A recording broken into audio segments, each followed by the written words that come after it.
Well, I have good news and I have bad news. The good news is that you're here yet again for another video, so you have an opportunity to like and subscribe if you haven't yet already. The bad news is Canada's preparing for war at a cost, at the cost of not only our money today, but future generations. My kids and future generations are going to be financially screwed, is how the best I can word it without swearing and completely demonetizing this video, because this is insane. Mark Carney is putting a metric shit ton. I don't even know how else to put it. Putting a lot of money, the most amount of money that anyone's ever seen, into our defense, which inherently ain't that bad of an idea. I'll be the first to say, hoorah, man, let's go. Absolutely. Somebody who was in the military, I think that they are definitely today very underfunded as a whole, not just underpaid, but underfunded. Like, we don't have any nuclear submarines. We've got one floating diesel powered submarine out of 4. We barely got any planes. We got no aircraft carriers, no missile defense system, no space lasers, nothing, nada.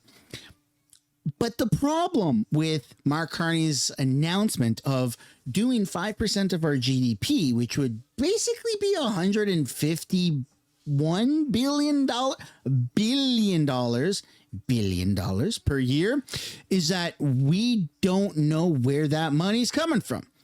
Again, I'm all for putting hundreds of billions of dollars a year. Heck, trillions. I don't even care. Make up a number and then multiply it by infinity.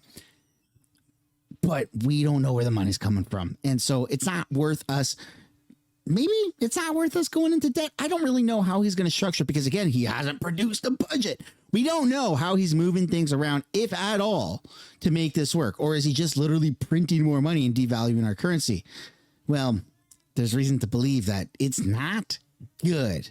So yeah, that's the bad news. Anyways, welcome back to the channel. Welcome back to another video, everybody. If you haven't yet already, I'd like to encourage you guys to hit the like button and subscribe. It's all I care about. Come on, let's see how many numbers we can get going on the like button. We got a lot to take a look at. We got some things that Trump said, some news of our enemies like BRICS, how they're, well, I'm just going to show you. Let me just show you. BRICS apparently is inviting Mexico to their 2025 BRICS summit. So that's kind of crazy. And someone asked, hey, Grok, is this good for Mexico? And Grok said, well, Mexico's participation in the 2025 BRICS summit could bring economic benefits like new markets in China and India. Plus, joining BRICS allows funding for infrastructure.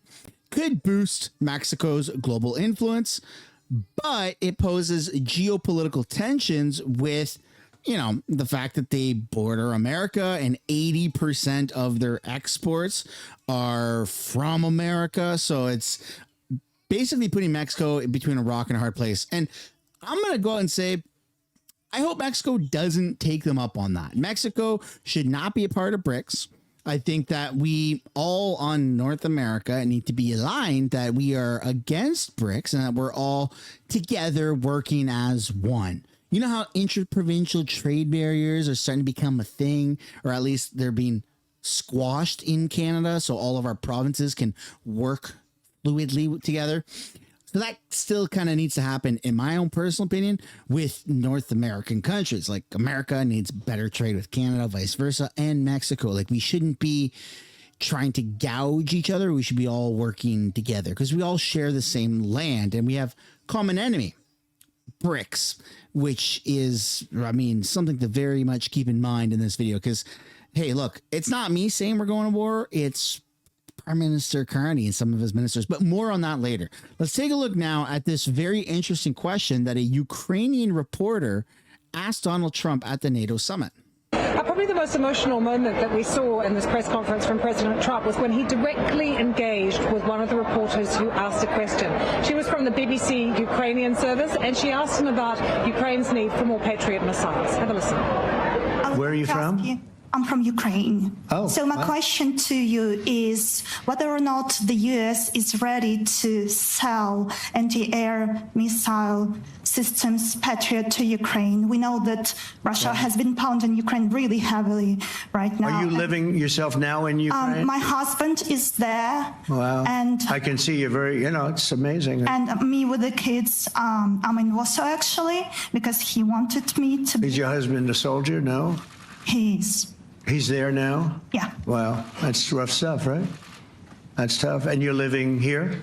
In Warsaw. And you're a reporter? I am. Good. So let me just tell you, they do want to have the missiles, okay, as they call them, the Patriots. And we're going to see if we can make some available. They're very hard to get. We need them too. We were supplying them to Israel, and they're very effective, 100% effective. Hard to believe how effective. And they do want that more than any other thing, as you probably know. That's a very good question, and I wish you a lot of luck. I mean, I can see it's very upsetting to you. So. Yeah, I think that Canada also needs that. In fact, I'm going to one up that, and I'm going to go ahead and say that I feel like Canada and North America needs to start getting into laser defense. I feel like I read about it once upon a time where Israel was maybe looking at bettering their Iron Dome to, instead of missiles that are costing millions of dollars per missile, which acts as a defense to Iranian missiles, and that's what the Patriot system is, having a laser that shoots up instantly and can blow up missiles in the sky as a really good defense. I mean, that would be incredible. And I mean, fraction of the price, right?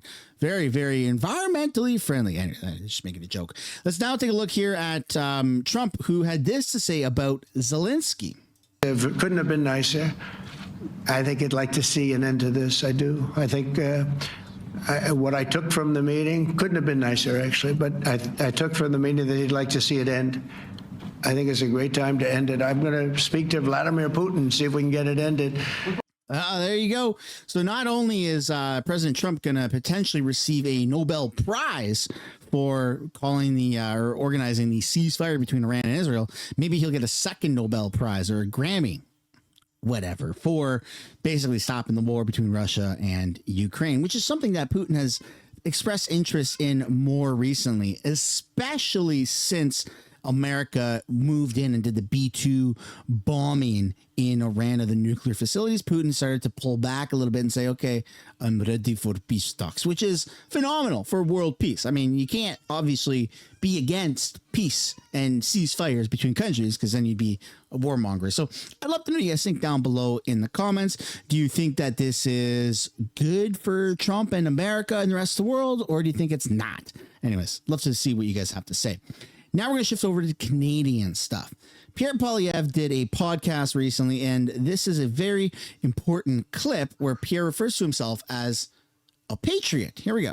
My purpose was to put our country first and foremost, repatriate more production here, make us more self-reliant and independent, hit other markets by getting our most precious resources to places that will pay us the full price, yes, and enrich our people. And so I'm a Canadian patriot, maybe a bit of a Canadian nationalist, and that's the agenda that I have on the U.S. issue.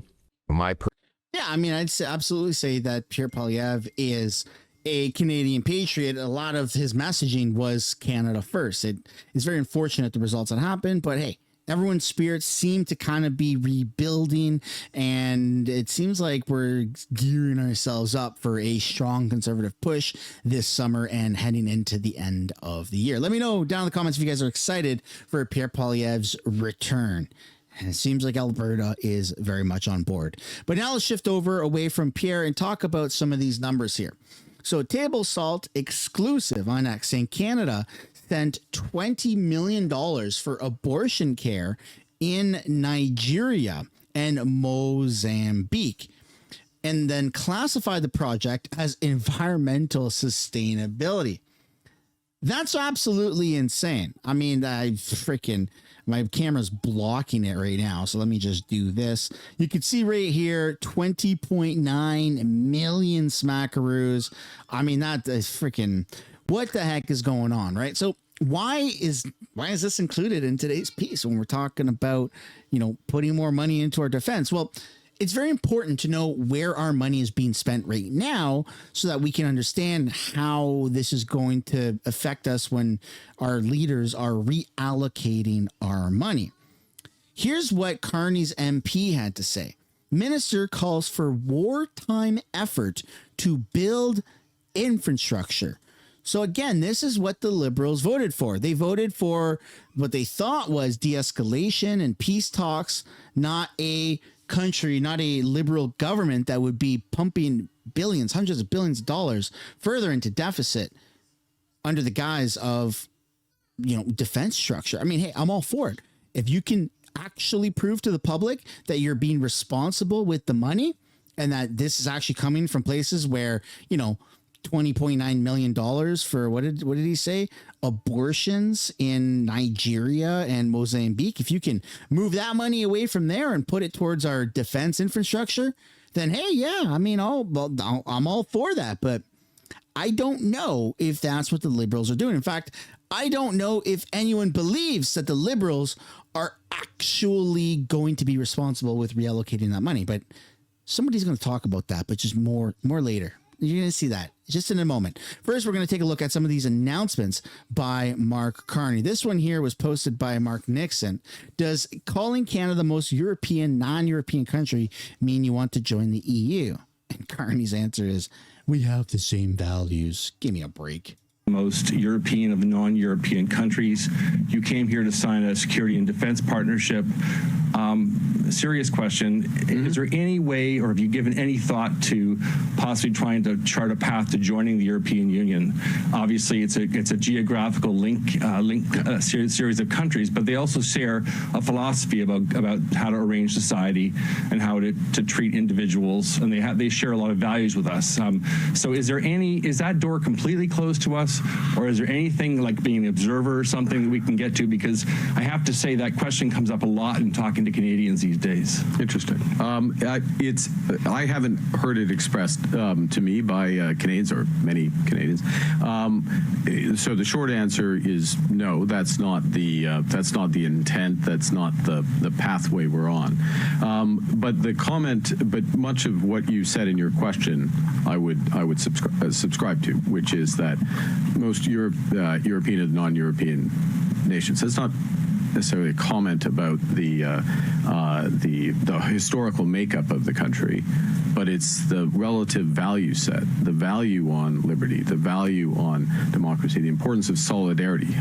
We have similar social welfare systems, the importance we put on sustainability, our ability to mutualize, in other words, to work with others and protect, our belief in a rules-based international system, which the footprint of that is shrinking, but it's not immaterial, and we're helping to build that with Europe.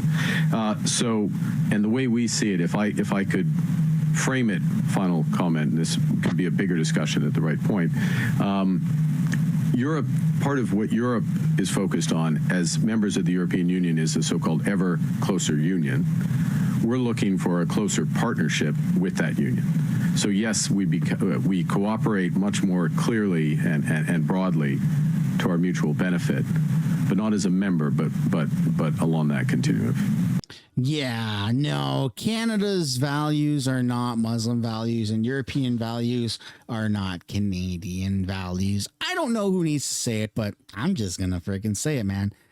Canada is very much losing its identity, its independence, and all of that is happening by the Liberals, who did the whole elbows up campaign around we need to fight America for our sovereignty, yet are okay with literally erasing our culture and our sovereignty. It's kind of poetic in a very sadistic way, but let's get away from the poetry and let's take a look at bankruptcy. Mark Carney just said in 10 years that Canadians are going to have to make sacrifices in order to meet defense spending thresholds to face new threats. What new threats and what sacrifices, right? Kind of crazy. I mean, is gas going to be $3 a liter? Is, a box of blueberries, a container of blueberries, going to be $20 in 10 years? Like, is steak going to be $100 per steak? I mean, what's this guy talking about, man? Carney, Mackenzie Gray with Global News. Previously, you've spoken about the idea that Canadians will need to make sacrifices to pay for defense spending. Can you outline what sacrifices you're expecting Canadians to make? Well, I think right now the people who've been making sacrifices have been the men and women of the Canadian Armed Forces because they have not been paid to reflect what we are asking them to do. They haven't been operating with the right equipment in many cases. Many cases, their equipment hasn't been working. So the first sacrifices have been there, and we're making up for that and level setting that. And that's an important part of just what we're doing this year in terms of the increase in defense. The second thing I'd say is that the way we're looking at this, and you'll hear more about this in the coming months, that the investments we're making in defense and security, broader security, given the new threats that Canada faces, I think those, we're not at a trade-off. We're not at sacrifices in order to do those. These will be net additive. In other words, more of this will happen in Canada. More of it will help build our economy at the same time as it improves our defense, and we'll get the benefits. The question is, as we move towards later in this decade, and depending on how the threat environment evolves globally, if we are moving to the higher and higher levels of defense spending because that's necessary, then we will have to make considerations about what less the federal government can do. And So no more $10 a day childcare, no more free healthcare for everybody. Maybe we have a two-tier system where, privatized healthcare comes in. You keep the public healthcare so you don't have to touch it. And we're generating more money in our economy from people, coming here for medical tourism. I mean, we got to find ways to make more money. It shouldn't just be taxing your citizens higher. This is mental. It's not sustainable. These people literally want to see us suffer. I mean, if you're leading a group of people, you're in charge of however many people, whether it's 30 people or 30 million people, in this case, 40 some million people, you have responsibilities to those people to make their lives better. And I understand defense is important. I don't know if there's anybody who's, well, I'm sure there are, but I'm very vocal about how much I want to put into our defense. I don't think $151 billion a year is enough. We should be doing more because we are so vulnerable, and we will still be vulnerable at $151 billion a year unless we've been doing that for 5 years. More money needs to be put into our defense, but it's where that money's coming from, man. That matters. And again, we haven't even gotten a budget. We don't know what he's taking from right now to pay for the things that he's already committing to. I think that we need to stop funding Ukraine. That's really got to stop. We got to stop sending money to Ghana and Mozambique for freaking abortions or whatever the hell we're doing. We got to stop putting signs up in Africa for them to stop pooping on beaches because they're spending millions of dollars on that. Proven fact, right on the government website. There's so much wasteful spending that we have here in Canada that if we just cut all of that, we have a Doge, our own little Doge system, Northern Doge, Husky, let's call it, then maybe that would help instead of increasing taxes. And, social programs are great if we can afford it.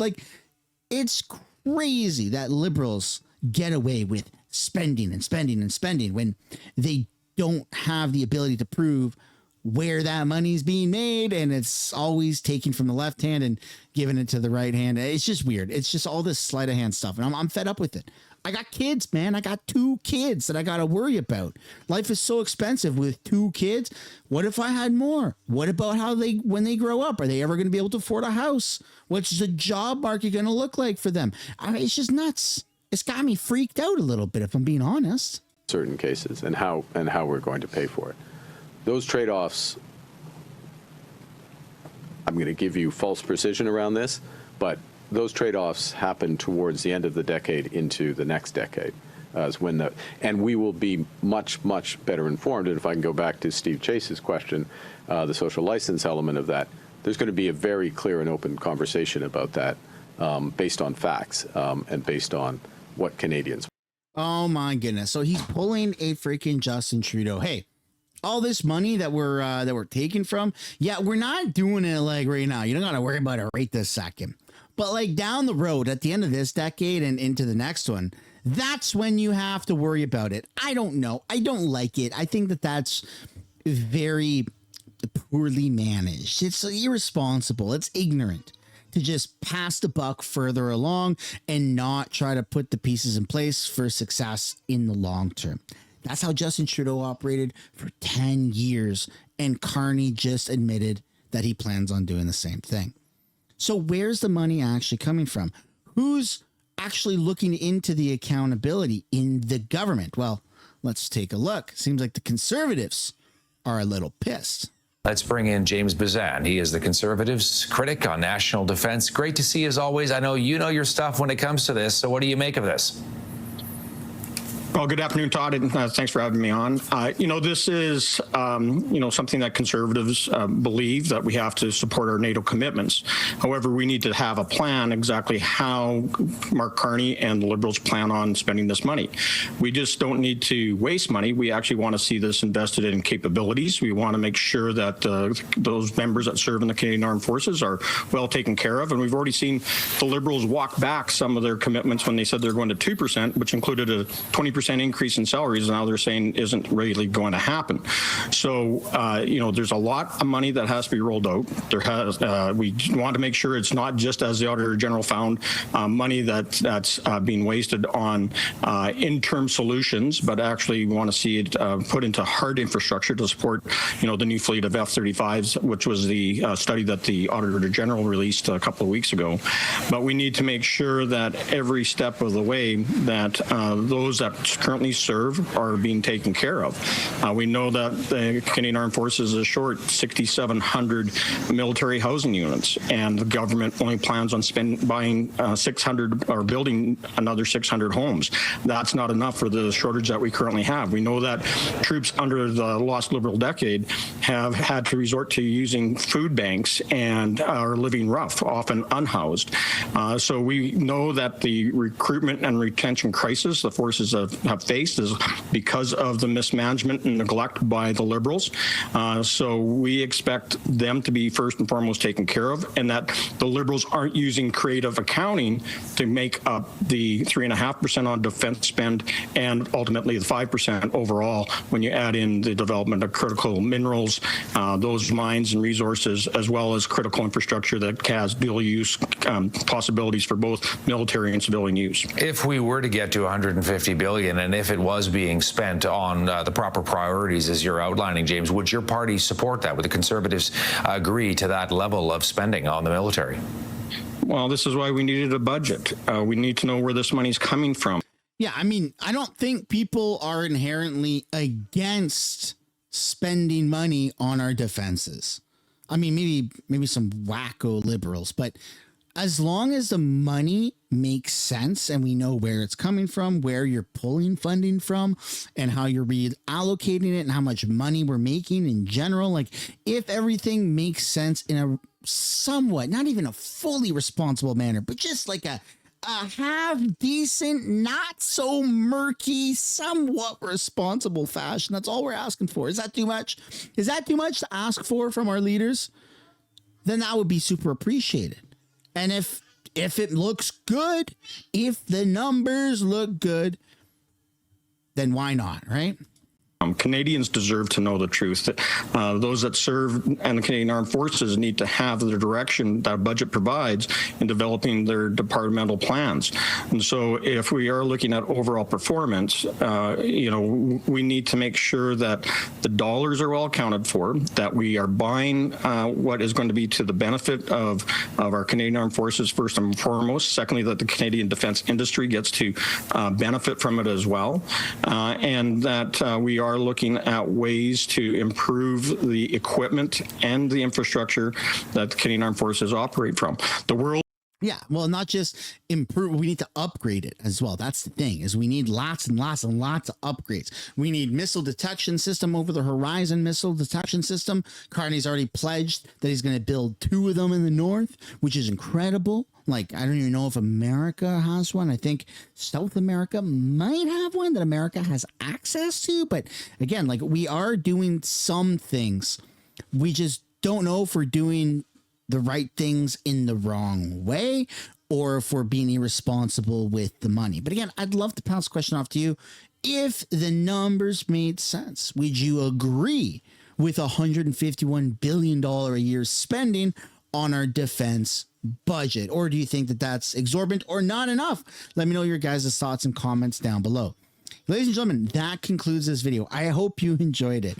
If you did, it'd be super awesome for you guys to hit the like button, subscribe to the channel, and I'll see you in another video. Bye for now.